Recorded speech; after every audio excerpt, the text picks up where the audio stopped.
The following video is a re-upload of a video essay I did when I was in university.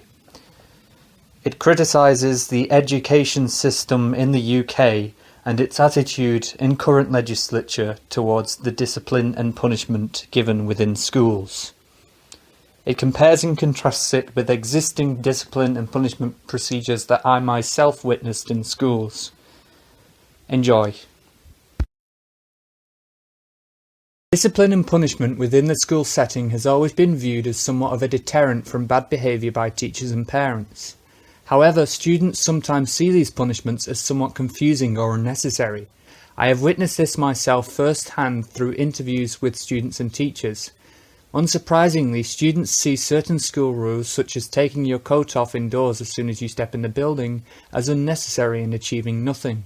Whereas many teachers I interviewed thought that discipline and punishment within the school setting reinforces the authority of the teacher, and that the reason why certain students fail to listen is due to the inconsistency of other teachers in policing the school rules, rather than seeing a problem with the rules and punishments themselves.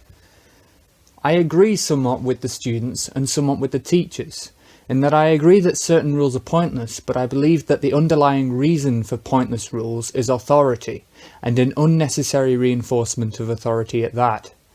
Therefore, in this essay I will examine problems with this reinforcement of authority as it is instructed by the government and implemented by teachers, and conclude that not only does this discipline and punishment ethos not work effectively and is paradoxical, but also that its underlying structural reasons are outdated and therefore uphold negative historical, ethical and moral perspectives.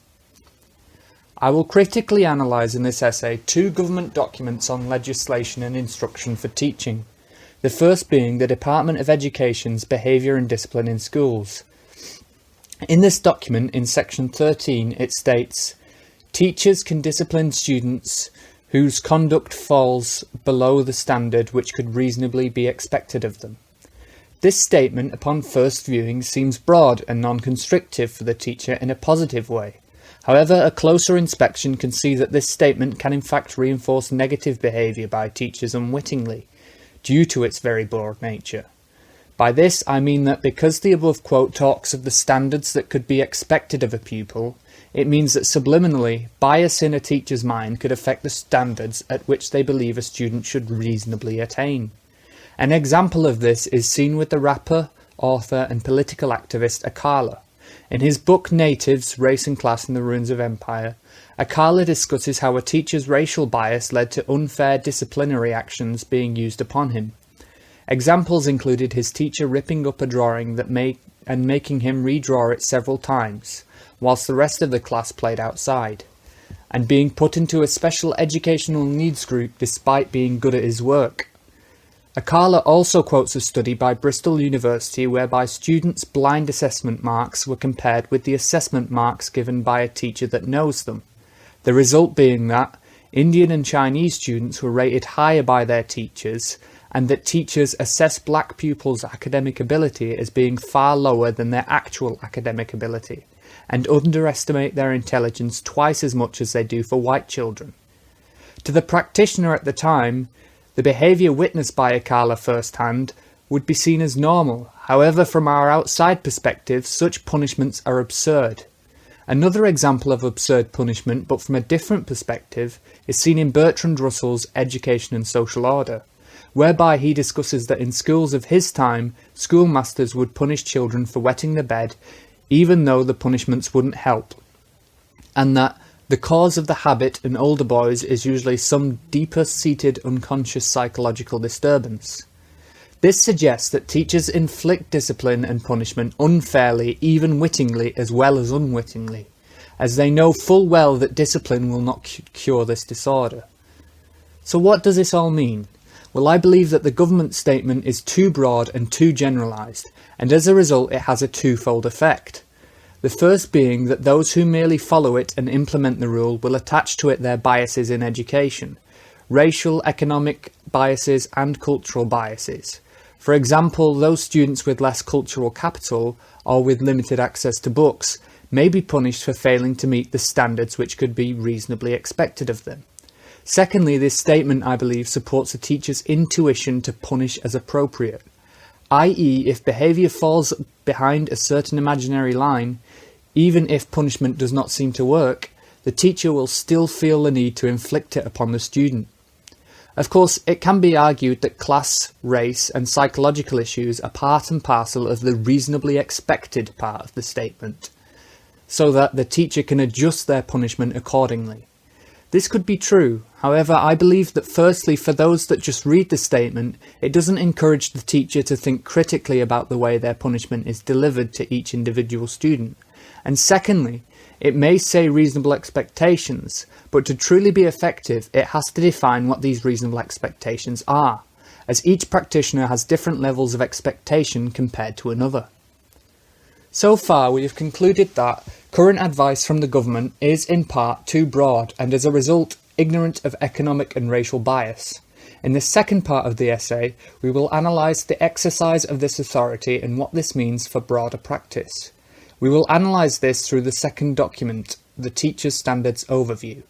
In this document, as with the former, authority and discipline is stressed and emphasised as key. For example, maintain good relationships with pupils, exercise appropriate authority, and act decisively when necessary.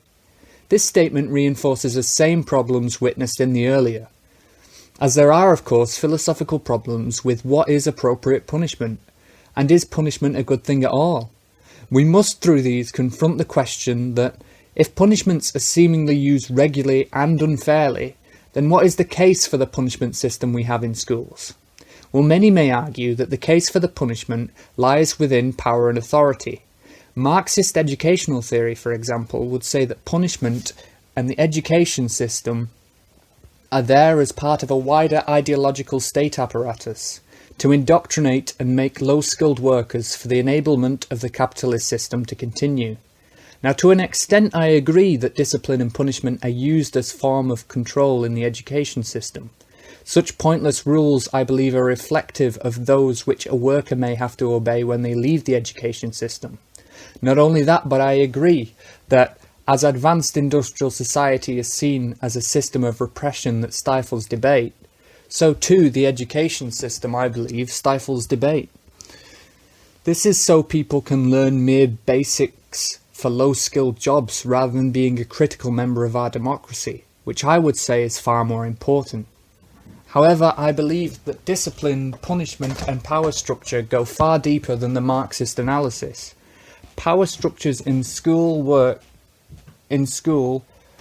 twofold in a paradoxical sense, in that harsh and sometimes absurd rules are in place so that punishments are a regular occurrence.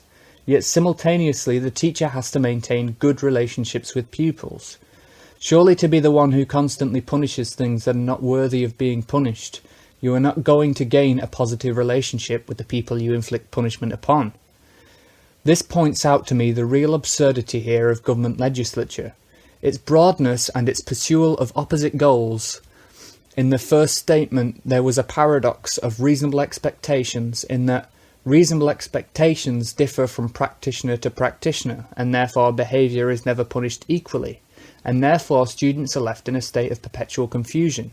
And secondly, that teachers are supposed to be friendly, whilst also being this strict authoritarian figure that punishes seemingly harmless behaviour and enforces a rigid system of non-critical thinking.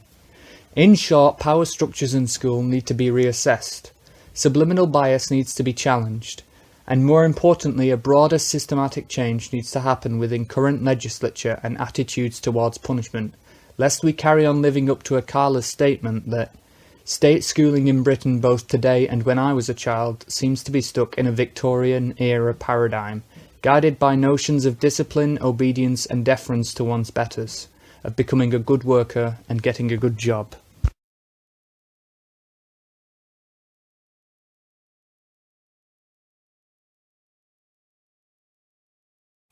I hope you enjoyed the video essay. If you liked it, please be sure to like and subscribe if you want more content, and thank you for watching.